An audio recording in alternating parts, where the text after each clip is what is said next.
Amen. Good morning, everyone. Yes, balita ko po mga kabataan daw po ang nandirito.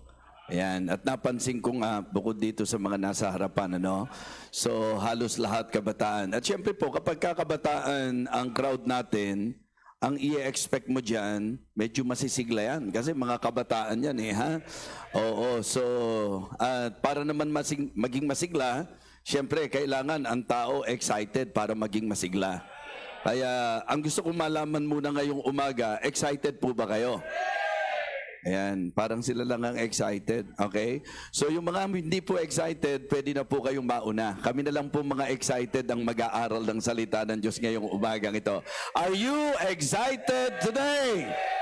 Well, isang bagay po na dapat lagi nating tatandaan kapag ka ang pag-uusapan gawain ng Diyos at ang ating pakikinggan salita ng Diyos, ang dapat nararamdaman sa mga tunay na sa Diyos, tayo ay mga excited. Amen? So, thank you very much, Pastor Kenneth, at sa mga pastors na kaibigan natin for giving me this opportunity to stand before you, to be one of the speakers dito sa inyong napakagandang gawain. Ito ay gawaing pangkabataan. Kaya po talagang excited ako. In fact, sabi po ni Pastor Kundangan kanina, puyat ba kayo, Pastor? Hindi po ako puyat. Hindi pa po ako natutulog. Ano po?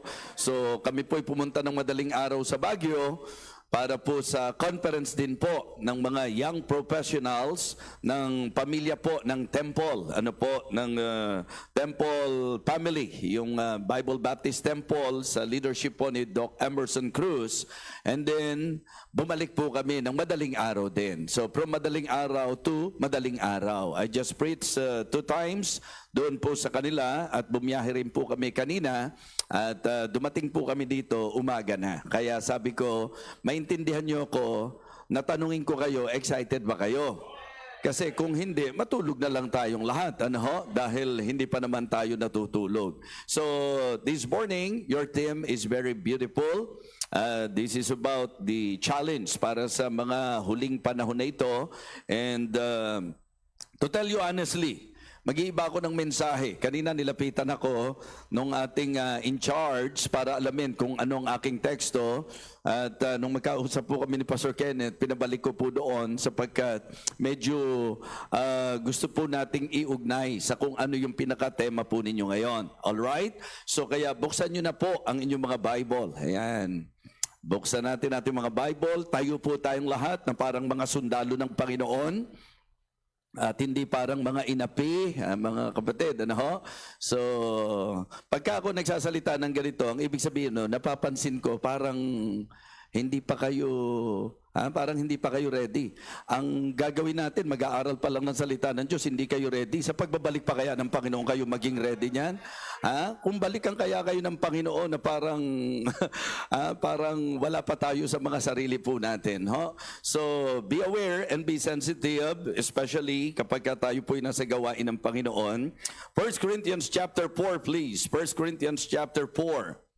Ayan, medyo sa tingin ko po, tumatalab na po mga kapatid, tumatalab na.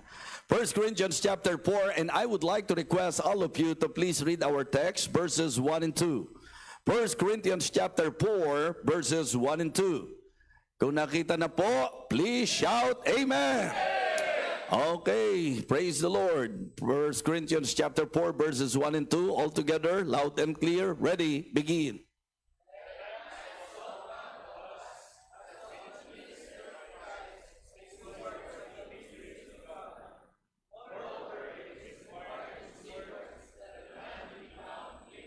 Let a man so account of us as of the ministers of Christ and stewards of the mysteries of God. Moreover, it is required in stewards that a man be found faithful. Let us go to the Lord in prayer. Dakilang Diyos, aming Panginoon, kami po ay nagpapasalamat sa napakagandang umaga na ipinagkaloob mo sa amin, upang kami po ay magkaroon ng ganitong klase ng pagtitipon.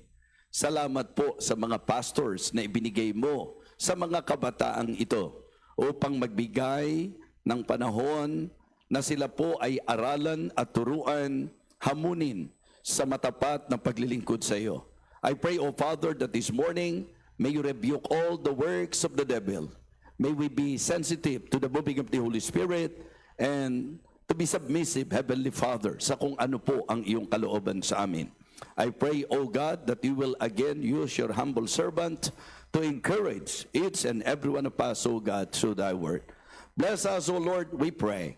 For all of these things I ask in Christ's most precious name. Amen. Amen. You may now be seated. Let a man so account of us as of the ministers of Christ. Yung idea po ng ministers dito ay servants of Christ. Ang mga tunay na mananampalataya, ang mga manggagawa ay dapat servants ng ating Panginoon. At meron pong usapin ng pananagutan. So it is good to be reminded this morning that as servants of God, meron tayong accountability. Meron tayong pananagutan. And that is the reason why in verse number 2, ang sinasabi ni Apostol Pablo, moreover, it is required unto stewards that a man be found faithful. So ang topic po natin is about faithfulness. Ang ating pag-uusapan is about service. Furtherance through faithful service. Yan po ang pinakapaksa na ating pong tatalakayin ngayong umagang ito. And I realize na doon sa topic na yan, ito po ay in line doon sa challenge at reminder patungkol sa nalalapit na wakas. Ibig sabihin po, nung nakita ko po yung pinakatema, this is about preparation sa malapit na pagbabalik ng Panginoon.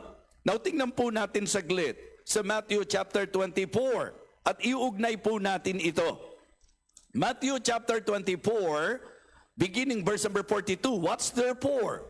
For you know not what hour your Lord doth come. But notice that if the good man of the house had known in what watch the thief would come, he would have watched and would not have suffered his house to be broken up. Verse number 44, therefore be ye also ready, for in such an hour as you think not, the Son of Man cometh. Who then is a faithful and wise servant, whom his Lord hath made ruler over his household, to give them meat in due season? Blessed is that servant, whom his Lord, when he cometh, shall find so doing. So dito sa ating binasa, sa Matthew chapter 24, binibigyan tayo ng idea na ang kinakailangan maging ready tayo dahil sa isang katotohanan. At ang katotohanan na ito ay ang katotohanang babalik ang ating Panginoon. Amen? Bilang mga Baptist, bilang mga Bible believers, we believe na si Jesus Christ ay babalik muli. Amen? So this is about preparation. Paghahanda ito dahil babalik po ang ating Panginoon. So, itong katotohanan ito ang rason kung bakit ang ating mga pastor ay very eager na i-encourage kayo na mag-conduct ng ganitong klase ng gathering because we firmly believe that Jesus Christ will surely come again. Babalik po siya. So, this is about His return. And you know what? Ang sabi po ng 2 Corinthians chapter 5. 2 Corinthians chapter 5 and verse number 10. For we must all appear before the judgment seat of Christ, that everyone may receive the thing done in his body according to that he has done, whether it be good or evil or bad. Ang ibig sabihin po, ito namang tinuturo ni Apostol Pablo sa usapang eschatology o future event, meron daw pong magaganap na judgment. Kumbaga, huwag kang mag-settle doon sa idea lang na babalik muli ang Panginoon. Kailangan magkaroon ka rin ng idea na sa pagbabalik ng Panginoon, may mga mangyayari. At ang isa sa magiging kaganapan, ang lahat ng mananampalataya tatayo sa hukuman ng ating Panginoong Jesucristo. Ang tawag natin dito, Bema Judgment. Ang tawag natin dito, Judgment Seat of Christ. Ito yung judgment na hindi kasama ang mga unbelievers. Ito yung judgment na hindi yung pagpunta sa impyerno o sa langit ang usapin. Ito yung judgment na ang magiging sentro yung mga ginawa natin para sa Panginoon. Kaya ang Bema Judgment or ang Judgment Seat of Christ, ito po ay for rewarding. So kaya makikita nyo sa Bible, His sure return. And then, yung rewarding, yung pagbibigay gantimpala. Kaya nga po mga kapatid, mga kabataan, if you can notice na sa church natin, hindi kayo tinuruan lang na umattend. Tinuturuan kayong mag-serve. And it is good to see that in our churches, many young people are very active and very much involved sa ministry. Ang ganda ngayon ng mga gawain natin.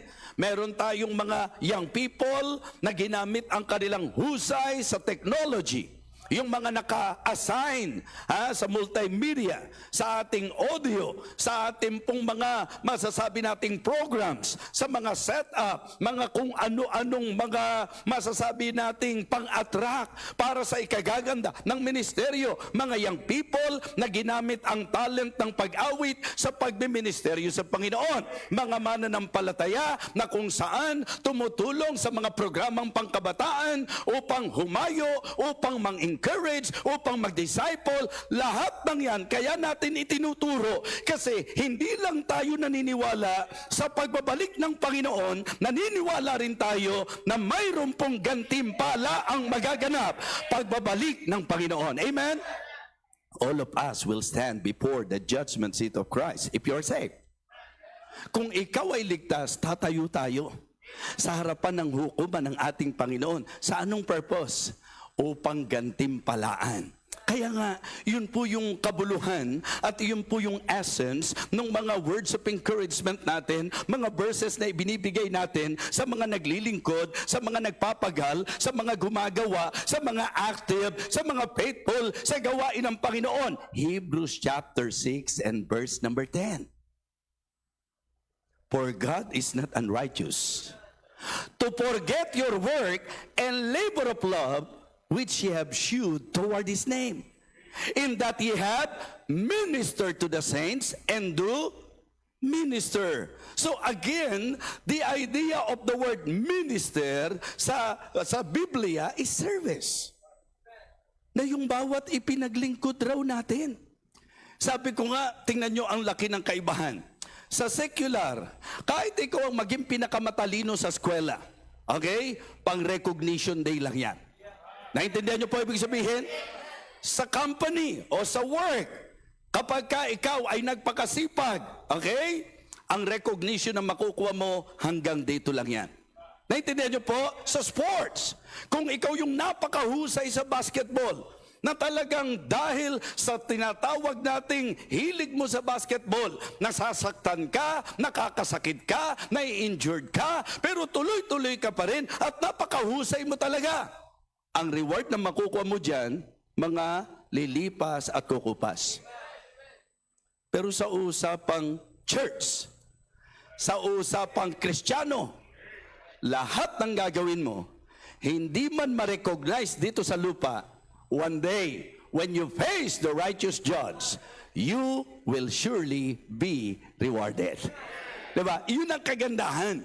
Kaya kahit hindi ka maging mahusay sa sports, kahit hindi ka maging pinakamatalino sa school, kahit na hindi ikaw ang pinaka-outstanding sa work o sa inyong kumpanya, basta ang sasabihin ko sa iyo, magpakatapat ka sa Panginoon at sigurado ito, garantisado ito, that when you face Him, when we face our righteous judge sa judgment seat of Christ, according to His word, we will be rewarded.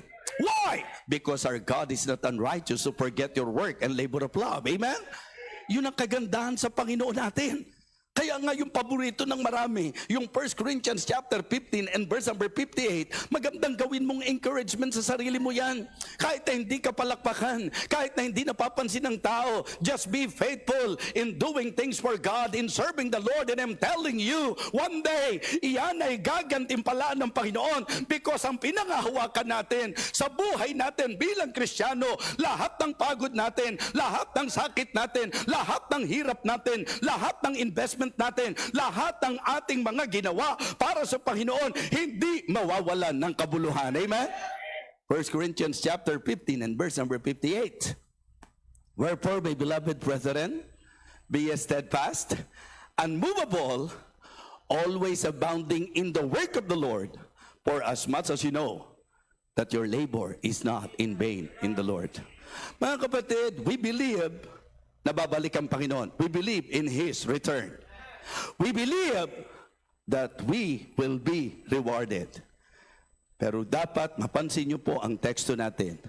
Moreover, it is required unto stewards that a man be found faithful.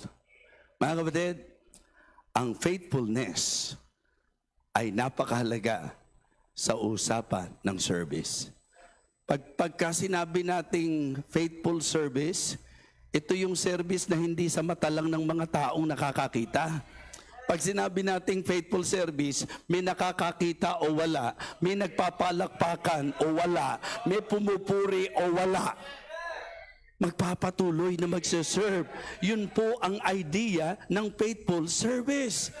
Kasi ang problema minsan, kaya tayo apektado, ang paglilingkod natin sa mata ni pastor, ang service natin sa mata ng tao. Tapos, ang mabigat pa, ang motibo minsan para magpasikat, para siya ang maging magaling, para siya ang palakpakan, para i-announce ang kanyang pangalan, para siya ang hangaan ng marami. Itama natin ang lahat ng motibong yan. So pag sinabi nating faithful service, hindi tayo after sa kung ano ang magiging pananaw na gagawin at ibibigay ng tao. Ang importante sa atin, yung pinangahawakan natin, the reason why we are faithfully serving the Lord, because we believe, una sa lahat, na nakikita niya lahat ng ginagawa natin. And the good thing about His words, about His promise, that all of our labor will not be in vain. Kaya mag-usap tayo tungkol sa service. Tungkol sa faithful service. Unang magandang matutunan natin, pag pinag-usapan ng service, ang service po ay utos ng Panginoon. Yes, service is a command. Inuutusan po tayo na paglingkuran po natin ang Panginoon. Ikalawang magandang makita po natin, sa Bible, ipinapakita that service is a choice. Bagamat ito po'y utos, pero hindi ka pipilitin. Parang sa realidad ng buhay. Hindi naman lahat ng utos sinusunod mo Tama? Nasa sa iyo ang choice kung susunod ka o hindi. But I want all of you to understand clearly that in the Bible, service is God's command, and it is your choice if you will obey the command of God na paglingkuran mo siya. Service is a choice. And then, service is a chance. Ang ibig sabihin, opportunity yan. Ang usapan ng paglilingkod ay pagkakataon. Tatandaan nyo po ito. May mga kasaysayan po na may mga tao na nung malakas, walang panahon, nung malakas, hindi naiisip na maglingkod sa Panginoon, nung pong na-stroke, nung pong tumanda, nung pong nagkasakit, at saka niya na-realize na dapat sana naglingkod ako sa Panginoon. Pero ano pa? Ano pang magiging silbi? Kaya nga sa mga kabataan, ang lagi nating pinapaalala, Ecclesiastes chapter 12.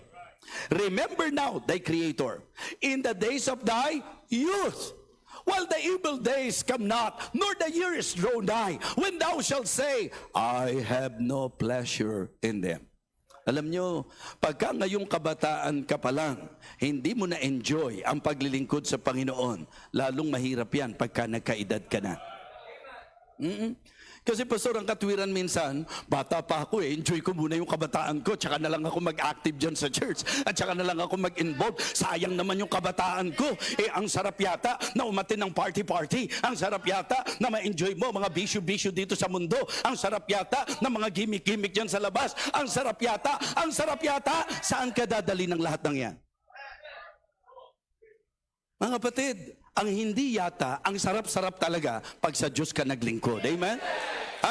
Hindi mo sasabihin, ang sarap yatang maglingkod sa Panginoon. No, ang sarap talaga na maglingkod sa Panginoon. Kasi maglingkod ka sa tao, isang kabisala mo lang, tapos na ang lahat. Pero maglingkod ka sa Diyos, kahit ang kaliit-liit ang ginagawa mo, hindi nakatatakas yan sa matalas na paningin ng ating Panginoon. At tiniyak sa atin na lahat ng gagawin mo para sa Kanya, hindi mawawala ng kabuluhan.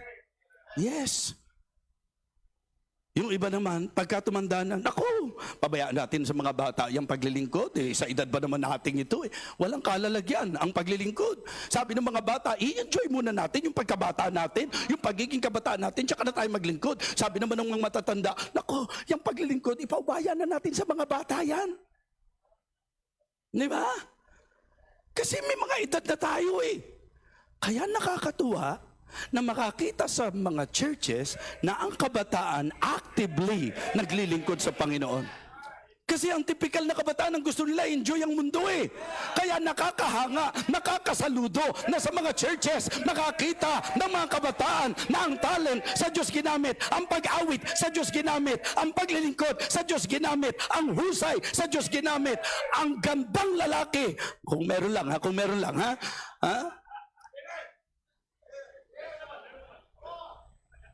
Kung merong pinakamasarap na paggamitan ng ating lakas, kakayahan at lahat-lahat ay ang matuwid na Diyos na nagbibigay katiyakang hindi masasayang ang lahat ng gagawin mo sa Kanya. Di ba? Kaya now is the right time, now is the best time for you young people to actively and faithfully serve our God. Nasa inyo ang sipol ng kalakasan, nasa inyo pa ang maraming mga magagawa dahil nandyan kayo sa kasibulan ng lakas na ibinibigay ng Panginoon sa inyo. Kaya nga sabi ko, ang gandang makakita sa mga churches na ang mga young people hindi nakokornihan na naglilingkod sa Panginoon. Nakakahiya yung Kristiyano na ang tingin niya sa ginagawa ng mga kapwa niya kabataan, napaka-corny naman ang ginagawa niyo. Minsan may isip mo, Kristiyano kaya yun? Yung ganun ang takbo ng isip, Kristiyano kaya yun? Kasi ang alam ko, pagka-Kristiyano, hindi titignan corny ang mga ginagawa para sa Diyos Ang alam ko, pagka-Kristiyano, nag-i-enjoy di ba? Kaya hindi man tayo maintindihan ng mundo, ano kaya yung masaya sa church nila? Ano kaya yung mga program na yun? Ano kaya yung mga ganung activities nila? Kasi iba ang saya ng mundo Ano magagawa nila? Kristiyano tayo. Dahil Kristiyano tayo, ang saya natin, yung ginagawa para sa Diyos. Hindi lang kabataan, hahanga ka rin sa mga katandaan. Sa church namin, meron kami tinatawag na precious rubies Ang nag-average nung age nila, 70. Mga ganyan po. Kami po, ang worship namin nasa third heaven. Anong third heaven? Third floor wala kaming elevator. Wala po kaming escalator, wala kaming elevator. Ibig sabihin, yung 70 or yung isa, 80 years old, umaakyat yan sa third heaven, mga kapatid. Diba? Minsan nga kinakabahan ako, baka magtuloy-tuloy na sa heaven to Bakit? Sa edad nila, yung mga kabataan minsan hingal na hingal pagka umaakyat patungo doon sa church. At ang malungkot pa, yung makakita ng mga kabataan, ano ba naman to? Diba? Ang taas-taas naman. Tapos yung mga adults, ang sasaya na kahit napapagod sila. Mga kapatid, ibang-iba kasi kapag ka ang gagawin mo sa Diyos, may naging halaga sa'yo. And please always put in your mind, serving God is a chance. Hindi sa lahat ng pagkakataon, may pagkakataon. Kaya habang may pagkakataon, maglingkod ka sa Panginoon. Habang may lakas ka pa, ibigay mo lakas mo sa Panginoon. Habang may buhay ka pa, gamitin mo ang buhay mo sa Panginoon. Habang kaya mo pa, gawin mo para sa Panginoon. Sapagkat hindi sa lahat ng panahon, mayroon kang pagkakataon. Serving God is a command. Serving God is a choice. Naaalala ko nga po si Joshua, 'di ba? Yung mga nasa paligid niya parang tentative. Yung parang hindi na all out. Nagdadalawang isip na, magsiserve ba tayo o hindi? Alam nyo, ang ginawa ni Joshua, kinausap niya yung mga tao. Joshua chapter 24 ang record. At ito, makikita nyo po yan sa mga family seminar, sa mga family conferences, tinatalakay po yan, sapagkat ang isa sa sikat na sikat, pagka pinag-usapan ng pamilya, sa Biblia po si Joshua. Diba? Gamit na gamit po yan. Nung sinabi po ni Joshua, if it seem evil unto you to serve the Lord, choose you this day whom you will serve. Magpasya kayo, piliin nyo, sino ang paglilingkuran nyo? Tapos ipinakita niya, firmly, ang sabi niya, kung para sa inyo, hindi magandang mag-serve sa Diyos, kung para sa inyo, talagang dalawa ang isip nyo sa pag-serve nyo sa Panginoon, basta ako at ang pamilya ko, maglilingkod kami sa Panginoon. Amen? Choice kasi yan eh. Hindi po pwedeng kaya ka lang nandito kasi nandito magulang mo. Sana kaya ka nandito kasi yun ang choice mo. Sana hindi ka kaya nasa church at hindi ka kaya active kasi pinwersa ka ng magulang mo. Dahil pastor ang magulang mo, dahil deacon ang magulang mo, dahil preacher ang magulang mo, at dahil magulang ang magulang mo. Hindi dapat ganoon. Sana kaya ka naglilingkod sa Diyos kasi alam mong utos ng Diyos na maglingkod sa Kanya.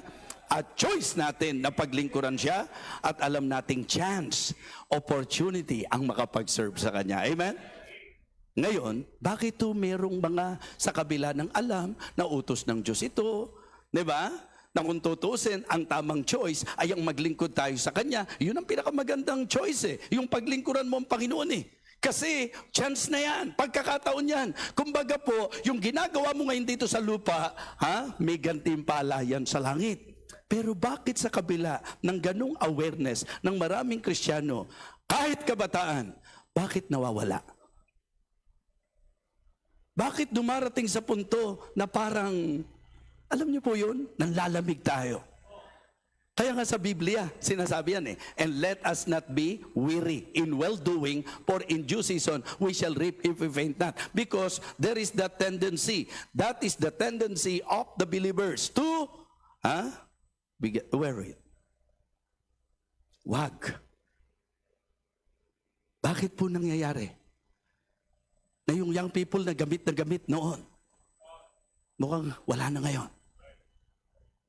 Bakit yung young people na very active, very aggressive, very eager, very enthusiastic, sa isang bigla parang ayaw na maglingkod. And sad to say, nawala pa sa church. Ba't nangyayari yun? You know why? Yes, serving God is a command. Serving God is a choice. Serving God is a chance. But listen, don't you ever forget, always put this in your mind, that serving God is a challenge. Because not all people makakasundo mo dyan. Hindi lahat ng kabataan gustong maglingkod sa Panginoon. Minsan, yun ang drama natin sa buhay. Pastor, gustong-gusto ko naman po talagang magtapat sa Panginoon eh. Kaya lang, ang dami pong mga hatak sa labas eh. Ang dami pong mga impluensyang hindi maganda eh. Minsan po, yung mga kasama mo pa mandi-discourage sa iyo eh. Aware ka pala, pero ba't mo papayagan? Hindi ba? Kasi may kalaban, may kaaway talaga. And I would like all of you to know, young people, that the devil is not happy to see you faithfully serving the Lord.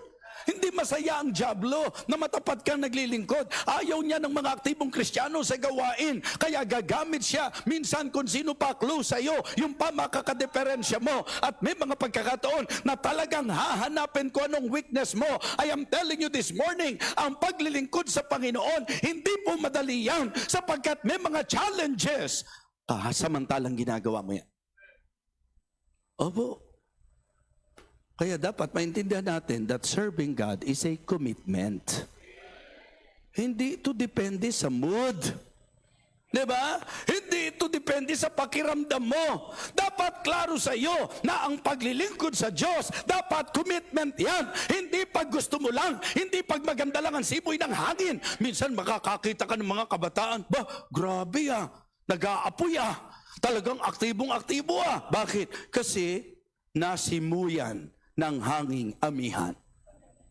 Kaya lang, in the reality of life, hindi laging hanging amihan. Meron pong mga hanging habagat. Bakit ulo pasado? Nag-iba ng dating nito. Yung pala, nahipan na simuyan ng hanging habagat. Kung depende ka sa hangin, paano kung may katabi kang magpasingaw ngayon? Di tapos ka na. Diba? Anong tawag dyan sa English? Careless whisper. Diba? Mga ganun. Paano kung doon ka nakadepende? Hindi ka dapat situational Christian. Hindi ka dapat seasonal Christian. Mga kapatid, ang dapat sa atin, hindi po seasonal, hindi po situational, hindi po, secular Christian. Dapat spiritual Christian tayo. Dapat dahil sa spirituality, kaya tayo naglilingkod. Kaya nga, ang paglilingkod sa Panginoon, commitment yan. Tingnan niyo po ang sabi ni Apostle Paul sa Acts chapter 20 and verse number 19. Acts chapter 20 and verse number 19. The Apostle Paul said, serving the Lord with all humility of mind, and with many tears and temptations which befell me by the lying in wait of the Jews. Pansinin niyo yung service niya. Ang sabi, serving the Lord with all humility of mind and with many tears. Ang ibig sabihin, talagang leading to sa idea na pagka magsiserve ka sa Panginoon, may mga pagkakataon na may magpapasama ng loob mo. Pupwedeng kapag ka nag-serve ka sa Panginoon, minsan masasaktan ka. Yung mga taong ine-expect mo na susuportahan ka, yung mga taong ine-expect mo na nakabackup sa iyo, yung mga taong ine-expect mo na kasama mo, isang araw iiwanan ka. And I would like all of you to know that the Apostle Paul experienced so many things sa kanyang pagsaserve sa Panginoon. Pero palibasa, committed si Apostol Pablo. For him, serving God is a commitment. You cannot stop him. Hindi nyo siya mapapatigil. Tanong po ito. Reality, real talk. Pagka po minawawala sa church, at pagka kinausap nyo at inalam nyo, ano sasabihin nila? Si ano kasi na-offend ako eh. Kasi hindi man lang ako na-recognize ni pastor. Yung iba nga, hindi lang nakamayan eh. Nawala na. Anong klaseng paglilingkod yun? Hindi ka lang nakamayan. Sabi ko nga, kung problema mo anak, na hindi ka nakamayan, kaysa maapektuhan ka, lumapit ka kay pastor, sabi mo, pastor, gusto ko po nakakamayan niyo ako. Baka sa tuwa ni pastor, kutsarahin ka pa. Hindi ka lang kamayin, baka kutsarahin ka pa. Tiyakin niyo yung paglilingkod niyo sa Diyos. Paano mo malalaman na talagang tiyak na sa Diyos ang paglilingkod? Kahit ano maranasan mo, hindi ka bibitaw. Kahit ano maranasan mo, hindi ka bibigay. May kaibigan ka na siniraan ka. Merong pagkakataon na hindi napansin ang ginawa mo. Hindi napuri ng tao ang ginawa mo. Hindi na highlight kung ano ang pagmiministeryo mo. Kung ano ang ministry ginagawa mo sa Panginoon. If that is a committed service, mga kapatid, I am very sure na kahit maranasan mo na baliwalain ng tao, palibasa sa Diyos ang commitment mo, hindi ka pa rin titigil. Opo. Di ba? Minsan pag kami kakanta, di ba? Pinintasan yung kanta mo, wag mo silang intindihin. Kasi hindi ka naman sa kanila kumanta. Sa Panginoon ka naman kumanta. Ngayon, kapag ikaw naman yung pagkakumanta, pati ikaw apektado, tigilan mo na. Di ba? Hanapin mo na kung ano yung pwede mong gawin. Kasi mahirap yan, pati ikaw apektado na eh. Di ba? Kidding aside, how is our service? Ano po yung natutunan natin? Serving God is a? Lakas niyo po ho. Serving God is a? May karapatan ba ang Diyos na utusan niya tayo? Hello? May karapatan ba ang Diyos? I believe God has all the rights. Nautusan niya ako.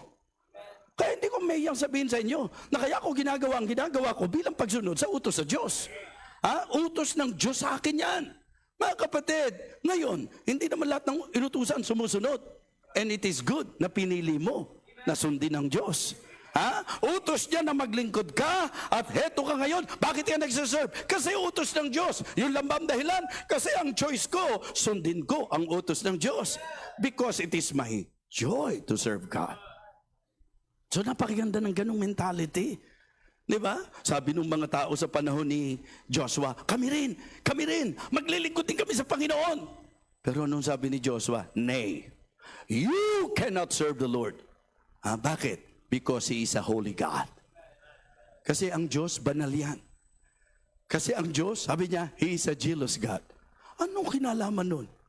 Bakit kailangang i-emphasize ni Joshua na ang Diyos ay holy at ang Diyos ay jealous God? Bakit? At bakit niya sinasabi sa mga tao, nay, you cannot serve the Lord? In spite of the fact that they are expressing their hearts, hey, Joshua, we also want to serve the Lord. But Joshua told them, nay, you cannot serve the Lord. Kasi nga po, may problema sila. Hindi ba ang konteksto, tingnan nyo nga po, Joshua chapter 24 and verse number 15.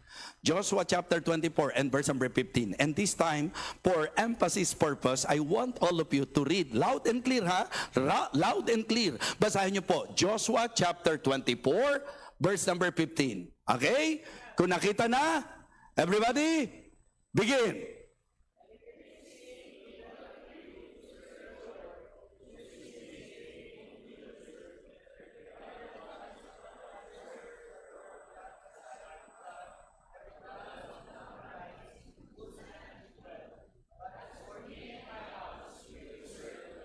Ang sabi po dyan, and if it seem evil unto you to serve the Lord, choose you this day whom you will serve, whether the gods which your fathers served that were on the other side of the flood, or the gods of the Amorites in whose land you dwell. But as for me and my house, we will serve the Lord. Question. Ano sa palagay nyo ang dahilan ni Joshua para magsalita ng ganyan? Brainstorming. Pag-isipan natin mabuti. Palagay niyo po, Pastor L.A., kung ang nakikita niya, lahat naman talagang faithfully at talagang with a single mind and with all their heart, nagsiserve. Meron bang sense na sinabi pa ni Joshua yon? Are you following me? Nasusundan niyo? Why do you think Joshua said that? Imaginations. Maybe because Joshua noticed that many of the people nung time na yon, they are tentative. Parang hindi fix yung heart. Parang nagdadalawang isip. Kaya ang sabi niya, kung sa tingin nyo masama na maglingkod sa Diyos, sige, piliin nyo. Kung sino ang paglilingkuran nyo. Yung bang mga ninuno natin, yung mga pinaglingkuran ng ating mga ninuno, sabi niya, basta ako at ang pamilya ko, maglilingkod kami sa Panginoon. Alam niyo po, kahit hindi family ang gathering natin ngayon, sa usapang mga kabataan, pagka ba ginamit natin ang observation, ang nakikita ba natin ngayon, ang lahat ng kabataan all out sa pag-serve? Marami tayong makikita mga kabataan. Minsan, parang, alam niyo po yun, on and off. Now you see them, now you don't. Yung bang depende sa mood. Maraming mga kabataan din na nakikita natin hindi all out. Alam niyo po, maganda ring tinitingnan natin at sinusuri natin eh. Kasi sabi ni Joshua, nay, you cannot serve the Lord because He is a holy God. Diba? He is a jealous God. Ang idea, dahil holy God siya, hindi po pwede na nagsiserve ka sa Kanya na bit mo ang kasalanan. Hindi po pwede na nagsiserve ka sa Kanya, meron kang mga ginagawang kabulastugan. Banal na Diyos siya. Hindi mo siya po pwedeng paglingkuran nang meron kang mga nire-regard na kasalanan sa buhay mo, sa puso mo. That is the idea. How about, He is a jealous God. Ayaw din ng Diyos na may kaagaw siya sa buhay mo, sa paglilingkod sa Kanya. Hindi po masama sa Diyos na magkaroon ka ng boyfriend. Hindi masama sa Diyos na magkaroon ka ng girlfriend. Lalo na kung 14 years old ka na.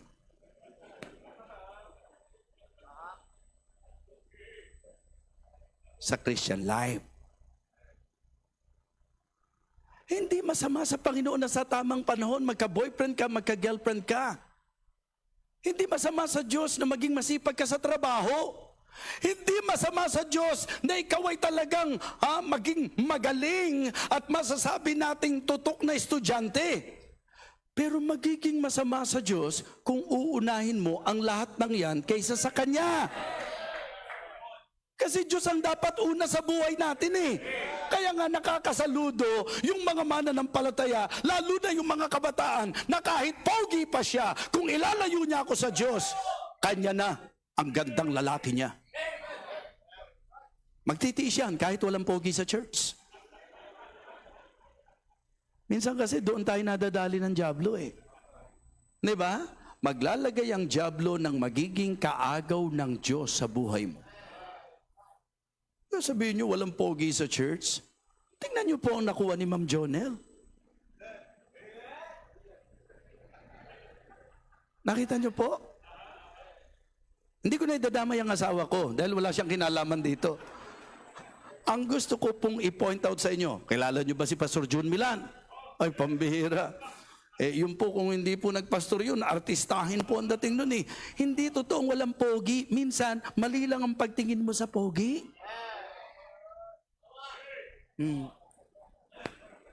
Tingnan mo yung katabi mo. Isipin mo yung mga ang ginagawa ng dyablo, naglalagay siya sa buhay mo. Lalo na kung nagsiserve ka sa Diyos, maglalagay yan ng mga aagaw ng attention mo sa paglilingkod mo sa Diyos. Minsan, ma-operan ka ng trabaho. Ang nakita mo kaagad, yung ganda ng offer. Ang hindi mo naisip, ilalayo ka pala niyan sa Diyos. Diba? Meron ba tayong example niyan? Meron. Si Lot, pinagpapala ng Panginoon eh.